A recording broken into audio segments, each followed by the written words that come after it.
পালংপুর নামের একটি গ্রামে কালু নামে একজন মিস্ত্রি থাকতো। কি হয়েছে গো, তোমায় খুব চিন্তিত লাগছে? হ্যাঁ কুসুম, আর যে আমি মিস্ত্রি হতে চাই না। চার বংশ থেকে আমরা এই মিস্ত্রি কাজ করেই চলেছি। অন্যের জন্য আমরা ভালো ভালো বাড়ি তৈরি করেছি, কিন্তু আজ পর্যন্ত নিজের জন্য একটা কুড়ে ঘর ছাড়া কিছুই বানাতে পারিনি। নিরাশ হইও না গো, একদিন না একদিন তুমিও নিজের জন্য একটা বাংলো বানাবে। কি করে বানাবো? মিস্ত্রির কাজ করে আমরা যা পয়সা পাই সেটা দুবেলার জন্য খাওয়ারই জোটে। নিজের পরিশ্রমের উপর ভরসা রাখো, কোনো না কোনো পথ ঠিক মিলবে। ও কল্লু ভাই, জমিদার বাবু তোমাকে ডেকেছে, শিগগিরই এসো, এখনই যেতে হবে। ভোলার কথা শুনে কালু মিস্ত্রি তখনই জমিদারের সাথে দেখা করতে ওনার বাড়ি পৌঁছে যায়। এসো এসো কল্লু মিস্ত্রি, তোমায় দিয়ে একটা বাংলো বানাতে চাই, খুব বড়। কিন্তু জমিদার বাবু, এই কদিন আগে তো আমি আপনার জন্য একটা বড় বাংলা বানিয়ে দিয়েছিলাম। তার আগেও আপনার তো 8-10টা বাংলা বানিয়েছি। হ্যাঁ, কিন্তু আরো একটা বানাতে হবে। নাও, এ নাও টাকা, আজকের থেকেই কাজ শুরু করে দাও। না না, এখন থেকেই। আর শোনো, এই বাংলোটাও যেন আগের বাংলোর মতন মজবুত হয়, এটা যেন 50 বছরের মতন টেকে।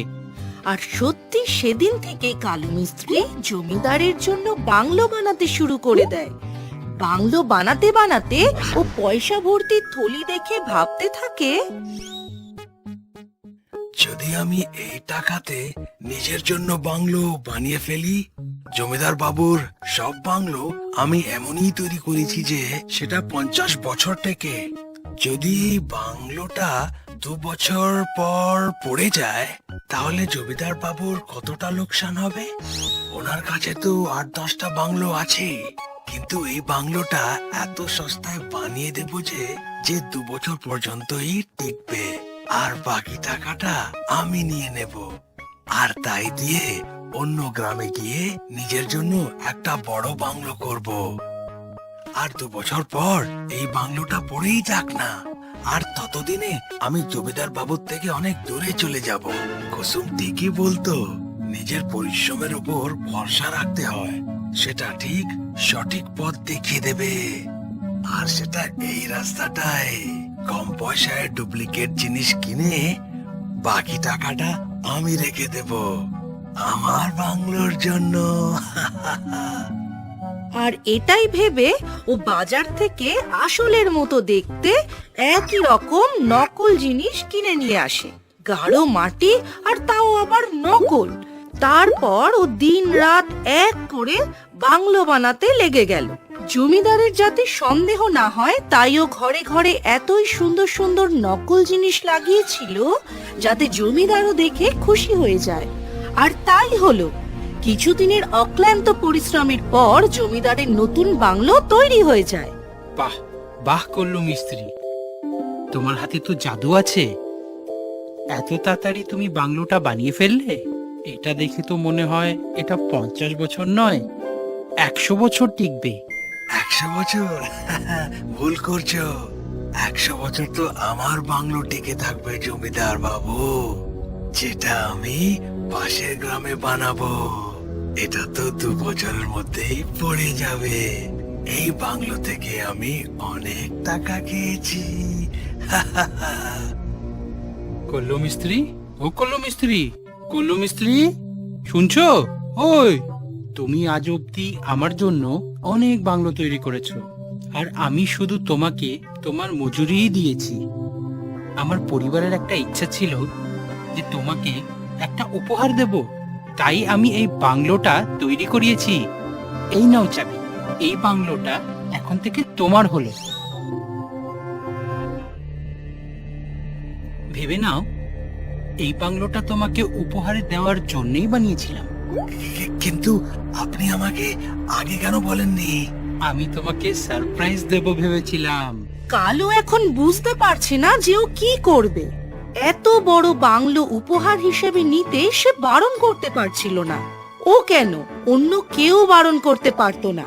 আর যদি বারণ করে তাহলে তাকে ওর কারণও বলতে হতো।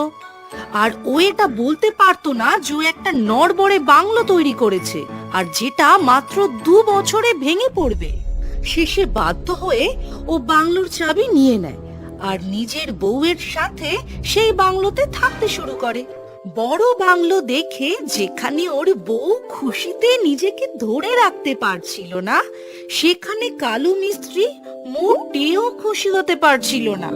আর এই বাংলোতে থাকতে থাকতে ও দিন রাত ভাবতো যে ও কেন এই বাংলো বানিয়েছে যা মাত্র 2 বছরেই ভেঙে পড়বে।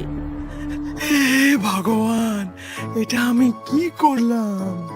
এবার তো আমি পুরোই ফেসে গেলাম। যদি আমি ওই চুরির টাকায় পাশের গ্রামে নিজের জন্য বড় বাংলো বানাই, তাহলে আমাকে জমিদার বাবুকে জবাব দিতে হবে। ওনার বাংলো দেওয়ার সত্ত্বেও কেন আমি খরচা করে একটা নতুন বাংলো বানাচ্ছি? উফ, না আমি চুরির টাকা থেকে পাশের গ্রামে একটা বড় বাংলো বানাতে পারবো, আর না এই বাংলোতে 2 বছরের বেশি থাকতে পারবো।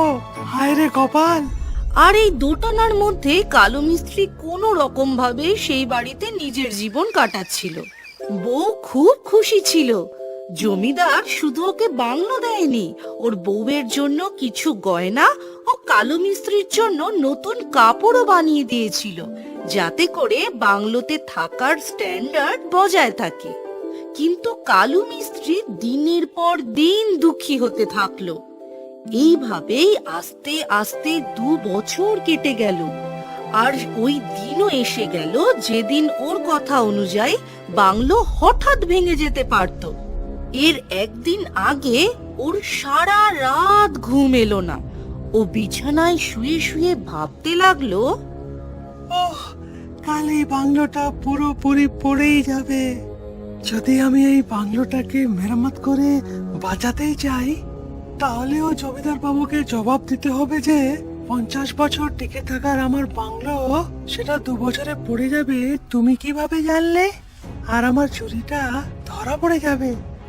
ওহো, এখন বাঁচার একটাই উপায়, আমি গিন্নিকে নিয়ে ওর বাপের বাড়ি চলে যাই। কিন্তু আমি আমার সাথে সব গয়না আর টাকা সেটাও তো নিয়ে যেতে পারবো না। তাহলে জমিদার বাবু বুঝে যাবে যে এই সব নিয়ে পালিয়ে যাচ্ছি তার একটাই কারণ, যে আমি জানি এই বাংলোটা পড়ে যাবে। হায় রে ভগবান, এবার আমাকে সব কিছু এখানে রেখে চলে যেতে হবে। আর কালু মিস্ত্রি সবকিছু বাংলোতে ছেড়ে বউকে নিয়ে শ্বশুর বাড়ি চলে গেল। ওই রাতেই বাংলো হঠাৎ ভেঙে পড়লো। পরের দিন ও যখন ফিরলো, বাংলোর সামনে মাথা ঠুকে ঠুকে কান্নার নাটক করতে লাগলো যে আমার সব সোনা গয়না পয়সা সব বাংলোর নিচে চাপা পড়ে গেছে। জমিদার জিজ্ঞাসা করায় কালু মিস্ত্রি এই বলে নিজের প্রাণ বাঁচিয়ে নেয় যে আমাদের মিস্ত্রিদের জীবনে শুধু কুড়ে ঘরই আছে, তাই হয়তো এই বাংলো পড়ে গেল, নয়তো আজ পর্যন্ত আমার কোনো বাংলো পড়ে যায়নি। জমিদারও তার কথা মেনে নিল, আর কালু মিস্ত্রিও কিচ্ছু না পেয়ে আবার নিজের পুরনো কুড়ে ঘরে থাকতে লাগলো, নিজের পুরনো মিস্ত্রির কাজ করতে লাগলো। কিন্তু এটা বুঝতে পারলো যে মানুষকে মনে রাখতে হবে যে নিজের কর্মের সঙ্গে কোনোদিনই বেইমানি করতে নেই।